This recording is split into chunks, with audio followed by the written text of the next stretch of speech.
Здравствуйте, дорогие друзья! Добро пожаловать!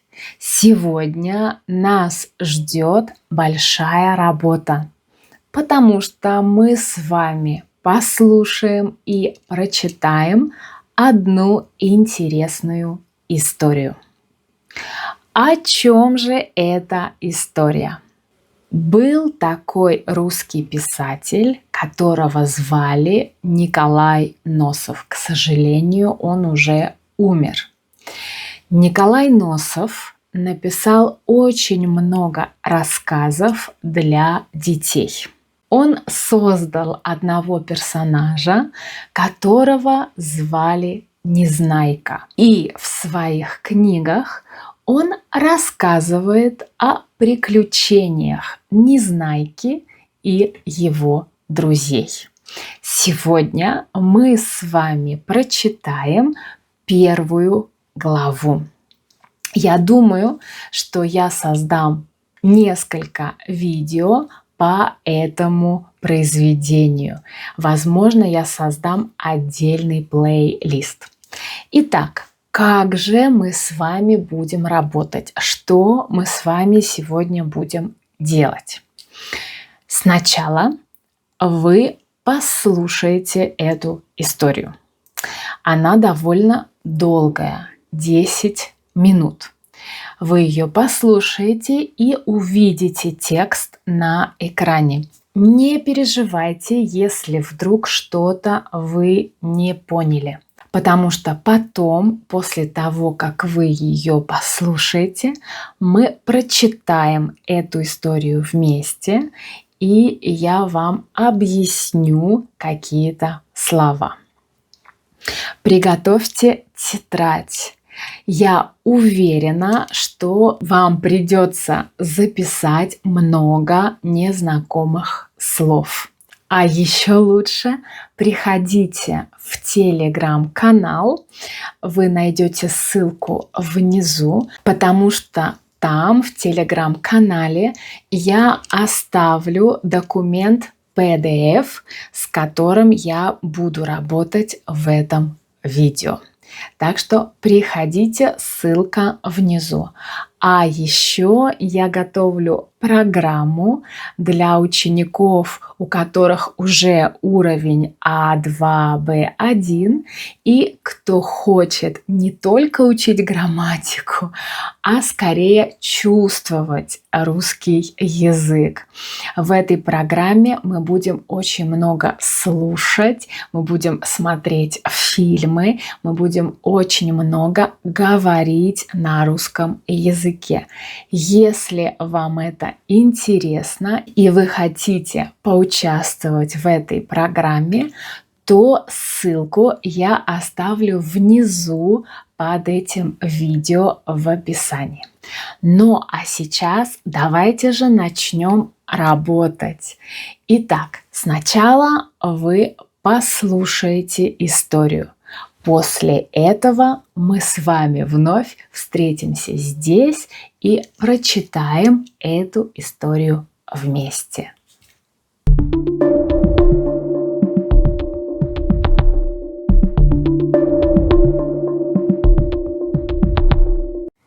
Приключения Незнайки и его друзей. Глава 1. В одном сказочном городе жили маленькие люди. Их называли коротышками, потому что они были очень маленькими, ростом с огурец. В их городе было очень красиво. Вокруг домов росли цветы, маргаритки и одуванчики. Улицы тоже назывались именами цветов. Улица колокольчиков, аллея ромашек. Сам город назывался цветочным городом. Он стоял на берегу ручья, который коротышки называли Огурцовой рекой. За рекой был лес. Коротышки делали лодки из коры деревьев и плавали в лес за ягодами и грибами. Собирать ягоды было трудно, потому что коротышки были крошечные, а чтобы сорвать орех, им нужно было лазить на высокий куст с пилой. Руками сорвать орех они не могли. Его нужно было пилить. Грибы они тоже пилили пилой, а потом несли домой по частям. Коротышки были разные. Одни назывались малышами, а другие – малышками. Малыши носили брюки, а малышки любили яркие платья. Малыши обычно стриглись коротко, а у малышек были длинные волосы. Они заплетали косы и носили бантики. Малыши и малышки почти не дружили. Если малышка видела малыша издалека, она переходила на другую сторону улицы. И это было правильно, потому что некоторые малыши могли обидеть девочку или дернуть ее за косу. В одном домике на улице Колокольчиков жило 16 коротышек. Самым главным был Знайка. Его так называли, потому что он знал очень много. Он читал много книг. Книги были везде: на столе, на кровати, под кроватью. Знайка был очень умным, и поэтому все его слушали. Он всегда носил черный костюм и очки, поэтому был похож на профессора. В этом же домике жил доктор Пилюлькин, который лечил всех. Жил механик Винтик и его помощник Шпунтик. Жил Сиропчик, который очень любил газировку с сиропом. Жил охотник Пулька и его собака Булька. Жил художник Тюбик и музыкант Гусля. Но самым известным был малыш по имени Незнайка. Его так называли, потому что он ничего не знал. Незнайка носил огромную голубую шляпу, желтые брюки и оранжевую рубашку с зеленым галстуком. Он любил яркие цвета. Целыми днями он гулял по городу и рассказывал разные выдумки. Незнайка часто обижал малышек, поэтому они прятались от него. У него был друг Гунька. Они могли долго разговаривать, часто ссорились, но всегда мирились. Особенно Незнайка стал известен после одной истории. Однажды он гулял в поле. В это время летел майский жук. Он случайно ударил Незнайку по голове. Незнайка упал на землю, а жук улетел. Незнайка встал и начал смотреть вокруг, но никого не было. «Кто меня ударил?» – думал он. «Может быть, что-то упало с неба?» Он посмотрел вверх, но там было только яркое солнце. «Значит, это кусок солнца упал на меня», – решил Незнайка. Он пошел домой и встретил астронома Стекляшкина. Стекляшкин умел делать стекла из бутылок. Он сделал большую трубу чтобы смотреть на Луну и звезды. «Послушай, Стекляшкин», — сказал Незнайка, — «от солнца оторвался кусок и ударил меня по голове». «Что ты?» — засмеялся Стекляшкин. «Если бы кусок солнца упал на тебя, он бы тебя раздавил.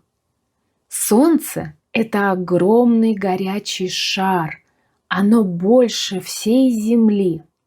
«Не может быть!» — ответил Незнайка. «По-моему, оно не больше тарелки». «Нам только так кажется, потому что оно очень далеко». Незнайка испугался и побежал рассказывать всем. «Братцы, вы знаете, какое солнце? Оно больше Земли, и от него оторвался кусок и летит к нам. Скоро он упадет и всех раздавит. Идите, спросите Стекляшкина». Все смеялись, потому что знали, что Незнайка часто обманывает. Но Незнайка бежал домой и кричал: «Спасайтесь! Кусок летит! Скоро всем будет конец! Стекляшкин в свою трубу видел!» Коротышки выбежали во двор и стали смотреть на солнце. От яркого света у них потекли слезы, и им стало казаться, что на солнце действительно чего-то не хватает. Незнайка кричал: «Беда!» Все начали хватать свои вещи. Тюбик взял краски, Гусля – инструменты, а доктор Пилюлькин искал аптечку. Вдруг раздался голос Знайки: «Успокойтесь! Неужели вы верите Незнайке? Он все выдумал». Все побежали к Стекляшкину и поняли, что это была неправда. Как же все смеялись! «Удивительно, как мы тебе поверили», — говорили друзья Незнайки. «А я сам удивился», — ответил Незнайка, — «ведь я и сам себе поверил». Вот такой это был странный мальчик. Ну, как вам история? Понравилась? А теперь давайте мы ее разберем. Итак, первая глава. Коротышки из цветочного города. Коротышка. Это слово. Наверняка вы знаете слово «короткий». Это значит короткий, да, бывает длинный, а есть короткий. Так вот, коротышка – это человек маленького роста, короткий человек. Мы можем назвать его коротышкой. Еще одно слово – цветочный город. Цветочный, потому что в этом городе было много цветов. Ну, давайте начнем читать. В одном сказочном городе жили маленькие люди. Сказочный город – это значит город, который на самом деле не существует. Сказочный, выдуманный город, придуманный. Их называли коротышками, потому что они были очень маленькими, ростом с огурец. Вы, наверное, знаете, огурец – это овощ, да, есть помидор, огурец. Вы знаете, что нам, русским, очень нравится овощной салат. Мы туда кладем огурец, помидор, лук и соль, перец и масло, подсолнечное масло. Еще мы можем добавить укроп. Да, это очень важно, укроп. Очень вкусный салат. Итак, в их городе было очень красиво. Вокруг домов росли цветы, маргаритки и одуванчики. Знаете, что я сделала? Я приготовила для вас эти картинки, потому что очень сложно объяснить, какой это цветок, маргаритка. Как я вам объясню это слово? Но я могу его показать на картинке. Например, это маргаритка, это колокольчик, это одуванчик и ромашка. Итак, вокруг домов росли цветы, маргаритки и одуванчики. Да, одуванчик – это очень классный цветок, потому что весной он желтый сначала, а потом он становится белым. И можно подуть, дунуть и загадать желание. И если ты подуешь и все улетит, это значит, что твое желание сбудется. Попробуйте. Улицы тоже назывались именами цветов. Улица колокольчиков и аллея ромашек. Сам город назывался цветочным городом. Он стоял на берегу ручья, который коротышки называли Огурцовой рекой. Да, это был ручей. Но так как они были маленькие, им казалось, что это река. За рекой был лес. Коротышки делали лодки из коры деревьев и плавали в лес за ягодами и грибами. А вы знаете, что нам, русским, очень нравится ходить в лес за ягодами и грибами. Когда я жила в России, когда я была маленькая, я очень часто ходила с папой в лес за грибами. Мне очень это нравилось.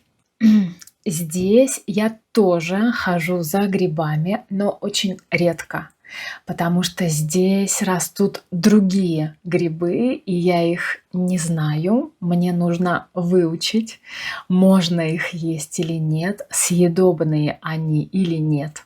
Пока что я их еще не выучила. Собирать ягоды было трудно, потому что коротышки были крошечные. Крошечные – это значит очень маленькие. А чтобы сорвать орех, им нужно было лазить на высокий куст с пилой. Посмотрите, это пила. Мы пилим пилой. Итак, чтобы сорвать орех, например, растет цветок, мы можем сорвать этот цветок. Или растет яблоко, мы сорвем это яблоко, да, мы срываем яблоко. Или орех. Нужно было лазить, да, залезать на куст, лазить на дерево. Руками сорвать орех они не могли. Почему? Потому что орех был очень большой для этих маленьких людей. Его нужно было пилить пилой. Грибы они тоже пилили пилой, а потом несли домой по частям. Представьте, какие маленькие они были, какие крошечные они были, если им надо было пилить гриб пилой.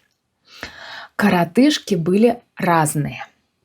Одни назывались малышами, а другие – малышками. Малыш и малышка. Малыши носили брюки, а малышки любили яркие платья. Да? То есть это были девочки и мальчики. Малыши обычно стриглись коротко. У них были короткие волосы. А у малышек были длинные волосы. Посмотрите, я вам здесь оставила два глагола. Вернее, это один глагол, но это пара. Совершенный и несовершенный вид. Стричься и постричься. Сегодня я пойду в парикмахерскую, потому что мне нужно постричься. Или мы еще можем сказать, мне нужно подстричь волосы. Постричься – это значит, возможно, сделать другую прическу. Возможно, у меня длинные волосы, и я хочу по-другому постричь волосы. А вот подстричь волосы, посмотрите, пишется по-разному. Постричься и подстричь волосы. Это значит, нужно сделать их короче. Может быть, это та же самая прическа, но волосы будут короче, потому что я их подстригу. Они заплетали косы и носили бантики. Это то, что вы видите на рисунке, это коса. Заплетать косу или заплетать косы. И вот это бантик.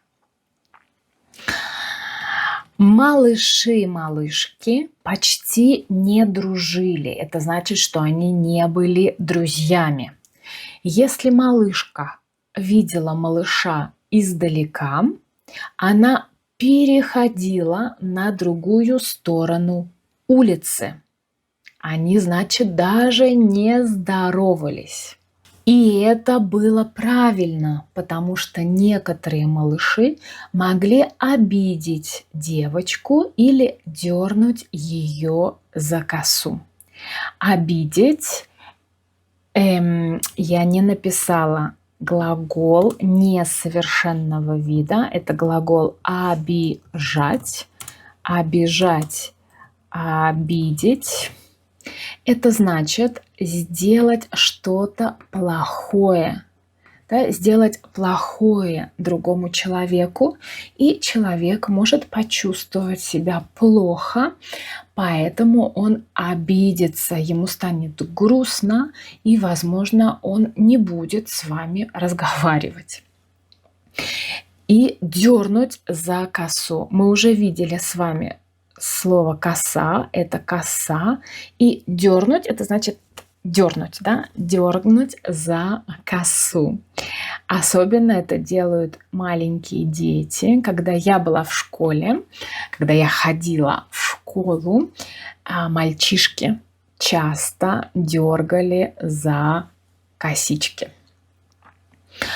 В одном домике на улице Колокольчиков жило 16 коротышек. Самым главным был Знайка. Его так называли, потому что он знал очень много. Он читал много книг. Книги были везде. На столе, на кровати, под кроватью. Знайка был очень умным, и поэтому все его слушали. Он всегда носил черный костюм и очки, поэтому был похож на профессора. В этом же домике жил доктор Пилюлькин, который лечил всех. Есть такое слово в русском языке – пилюля. Пилюля. Это значит таблетка, да? Лекарство, которое мы пьем. Например, если у меня болит голова, я пью таблетку или я пью пилюлю. Сейчас употребляется слово таблетка чаще, чем слово пилюля. Но его имя Пилюлькин, да, происходит от этого слова, потому что это врач. Жил механик Винтик и его помощник Шпунтик. Жил сиропчик, который очень любил газировку с сиропом. Газировка – это газированная вода, да, вода с газом. Жил охотник Пулька и его собака Булька. Жил художник Тюбик и музыкант Гусля. Но самым известным был малыш по имени Незнайка. Его так называли, потому что он ничего не знал. Незнайка носил огромную голубую шляпу, желтые брюки и оранжевую рубашку с зеленым галстуком. Он любил яркие цвета. Целыми днями он гулял по городу и рассказывал разные выдумки. Давайте посмотрим, что значит слово «выдумка». Это история, которую мы придумали, которую мы выдумали. Глагол «выдумать» – это значит придумать. История, которая неправда. Это не настоящая история, неправдивая история. Незнайка часто обижал малышек. Мы с вами уже видели слово «обижать», «обидеть». Это сделать какую-то гадость, сделать что-то плохое. Поэтому они прятались от него. Они с ними не дружили. Помните слово «дружить», быть друзьями. У него был друг Гунька. Они могли долго разговаривать, часто ссорились, но всегда мирились. Глаголы «ссориться», «поссориться», «мириться», «помириться». Эти глаголы связаны. Почему? Потому что когда мы ссоримся, потом мы миримся. Что значит ссориться? Например, у вас есть друг, и вы думаете, что Незнайка хорошо одевается, голубая шляпа, желтые брюки, оранжевая рубашка, зеленый галстук. Вам нравится, это красиво. А ваш друг думает, что это некрасиво, да, что нельзя смешивать эти цвета. Ему не нравится. Вы можете начать спорить, то есть говорить: это красиво, а ваш друг: нет, это некрасиво. Вы можете начать спорить, а потом поссориться. Это значит, что вы уже поругались, вы поссорились. Возможно, вы уже не разговариваете друг с другом. Вы больше не друзья. Ну, конечно, вы друзья, но сейчас вы обиделись друг на друга. Потом, так как вы друзья, вы миритесь, говорите: прости, я был неправ. Какая разница, красиво или некрасиво? Самое главное – наша дружба. И вы миритесь. Особенно Незнайка стал известен после одной истории. Однажды он гулял в поле. В это время летел майский жук. Посмотрите, это майский жук. Мне так нравятся майские жуки. Они очень красивые. Когда я была маленькой, я всегда их ловила. Они появляются и летают только в мае. Поэтому они называются майские жуки. И они едят листья березы. Надеюсь, что вы знаете это дерево. Береза – это традиционное, типичное русское дерево. У него ствол белый с черным. Даже я ловила этих майских жуков, засовывала в коробочку, маленькую коробочку от спичек, и мне очень нравилось слушать, как они шуршат своими лапками, когда лазят по коробочке. Он случайно ударил Незнайку по голове. Незнайка упал на землю, а жук улетел. Незнайка встал и начал смотреть вокруг, но никого не было. «Кто меня ударил?» – подумал он. «Может быть, что-то упало с неба?» Он посмотрел вверх, но там было только яркое солнце. «Значит, это кусок солнца упал на меня», – решил Незнайка. Он пошел домой и встретил астронома Стекляшкина. Да, здесь слово «стекло». Стекляшкин умел делать стекла из бутылок. Он сделал большую трубу, чтобы посмотреть на Луну и звезды. «Послушай, Стекляшкин, — сказал Незнайка, — от солнца оторвался кусок и ударил меня по голове». Я не пометила глагол «оторваться», но это тоже интересный глагол. Оторваться, например, рубашка, да, у вас есть рубашка, и на рубашке пуговицы.